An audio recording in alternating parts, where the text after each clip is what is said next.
So hello mga kalodi mo ko. For today's videos, nandito na naman tayo sa bus. At tayo'y pupunta sa Edmark Cubao, no? Ayan, medyo nagmumuni-muni pa ako diyan, no? At napapansin nyo yung nandyan sa aking dibdib, yan, yung gold pin na yan. Yan po ay aking posisyon, no? Yan po ang posisyon ko sa Edmark. Sumisimbolo yan bilang isang manager ang katayuan ng pin na yan, no? Sa mga nagtatanong dyan. So yan nga, no? Pasilip-silip ako sa bintana dahil alam nyo naman kailangan nating sumilip-silip para makakita ng chicks. Joke lang. So yun nga, no? At dito ipapakita ko sa inyo yung andar namin. Sobrang bilis. Na akala mo ay pupunta ka na sa pupunta ka na sa ibang dimension, no? Yan. Sobrang bilis po niyan mga kalodi.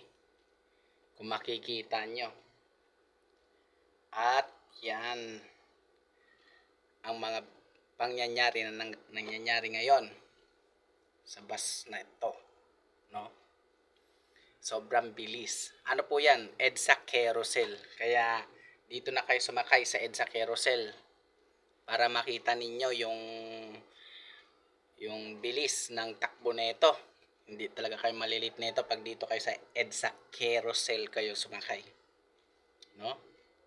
Ayan. Andar ulit. At mamaya mapunta na sa Nissan. Yan.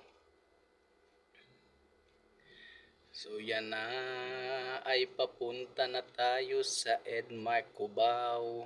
Yan. Takbo ulit siya. Bilis na naman. No? Yan. Yun. Talagang super highway, skyway ang nangyayari dito. Ayan, nahinto kami sa Nissan at medyo konting traffic. Kasi nagsasakay pa yung nasa unahan na bus ng mga pasahero. Kami nandun sa likod. Sa likod ng kasunod naming bus. So yan, nahinto ulit kami dito sa Nissan. No? Yan. Nasa Nissan tayo at mamaya-maya ay nasa Edmark Cubao na tayo.